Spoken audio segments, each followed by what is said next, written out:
ब्रह्मा का मुख से ब्राह्मण कैसे पैदा लिया। अगर वो ऐसा कहते हैं तो हम इस बात को मान लिया। हमारा उन्हीं से सवाल है जो नर मादा के संगम से सृष्टि का निर्माण होता है, तो ब्रह्मा के मुख से ब्राह्मण पैदा लिया, तो ब्रह्मा के मुख में संभोग किसने किया? तो फिर वो तिल मिलाते का है। बोल रहे हैं कि पटना चलो असेंबली में, हम बोलते हैं कि दिल्ली चलो पार्लियामेंट में, तो ये गधा हुआ जाता है देव घर में, आ जाता है गुप्ता धाम में। किस में ज्यादा दिमाग है? इधर कोई गर्भ है? मुंह में कोई गर्भ है?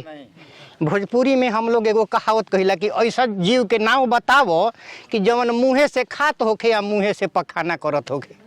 मालूम बा रउरा सबनी के? हाय हाँ, देखी बदूरी तो पूछल जाए का हो पुरोहित जी, तू बदूरी के खानदान के हो तो खिसिया जी हैं।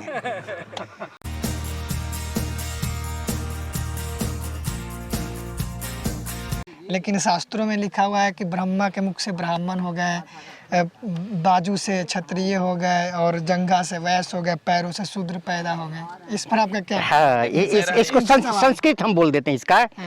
ब्राह्मणा मुखमासीत बाहु राजन कृत उरु तद यद वैश्य पदाभ्याम शूद्रो जायत। यानी मुंह से बाभन के पैदाइशी, भुजा से क्षत्रिय के पैदाइशी, उरु माने होता है पेट, पेट से वैश्य की पैदाइशी, और पदाभ्याम शूद्रो जायत, ये पैर से खचाखच 6743 शूद्र जातियों की पैदा। इधर कोई गर्भ है? मुंह में कोई गर्भ है? भोजपुरी में हम लोग एगो कहावत कहिला कि ऐसा जीव के नाम बतावो कि जवन मुँहे से खात होखे या मुँहे से पखाना करत होखे। मालूम बा रउरा सबनी के?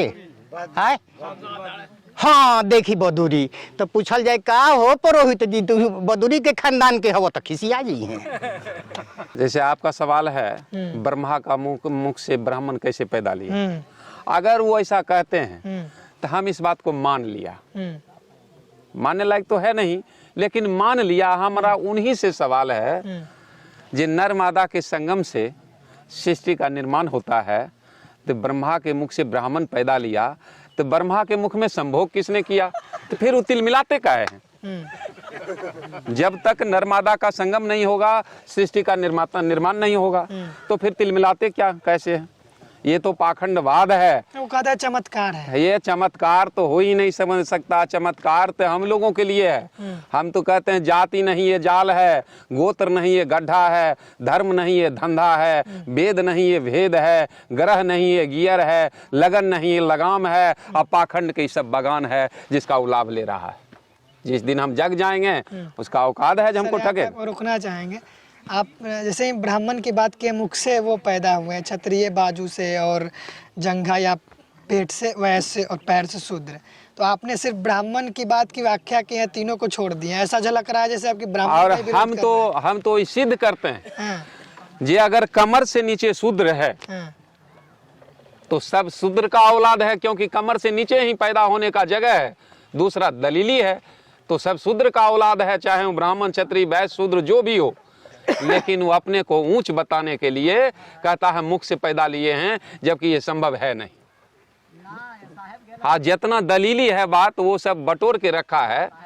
जैसे हम आप रामायण की चर्चा किए तो हम बहुत जगह देखते हैं मंदिर के बाहर लिखा रहता है यात्री अपने सामान की रक्षा स्वयं करें, और मंदिर के अंदर लिखा रहता है जो भगवान की मर्जी बिना एक पत्ता नहीं हिलता है।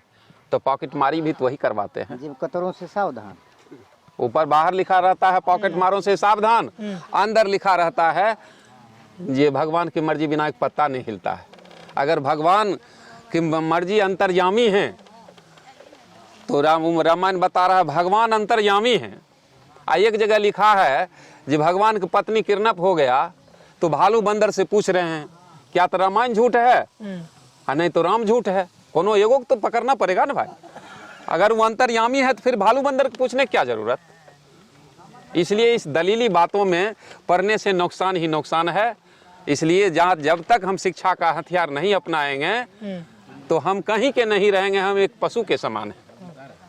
एक ही खूंटे में गाय की बच्चे को बांध दीजिए, बकरी के बच्चे को बांध दीजिए, घोड़ी के बच्चे को बांध दीजिए और सुअरी के बच्चे को बांध दीजिए। उसकी माँ को दूर दूर तक बांध दीजिए। जब हम गाय के बच्चे को खोलेंगे तो जा कर के घोड़ी के बच्चे का दूध पिएगी कि नहीं पिएगी? नहीं पिएगी। तो अब सुअरी के बच्चे को खोलेंगे तो जाके भैंस के दूध पी लेगी कि नहीं पिएगी? मैंने बच्चा नादान है, इसको नहीं ज्ञान है, तो वो नहीं जा पा रहा है दूसरे की जगह। लेकिन अगर भैंस को खोलेंगे उधर से तो आके सुअरी के बच्चा को दूध पिला देगी कि नहीं पिलाएगी? घोड़ी को खोल देंगे तो वो इधर में गाय के बच्चे को दूध पिला देगी कि नहीं पिला देगी? यानी बच्चे को भी ज्ञान है और बड़े को भी ज्ञान है कि मेरा अपना कौन है और दूसरा कौन है, पहचान है। लेकिन इंसान को पता नहीं है। मानववाद को हम इधर बुला रहे हैं और ये उधर जा रहा है। हम बोल रहे हैं कि पटना चलो असेंबली में, हम बोलते हैं कि दिल्ली चलो पार्लियामेंट में, तो ये गधा हुआ जाता है देव घर में, आ जाता है गुप्ता धाम में। किस में ज़्यादा दिमाग है?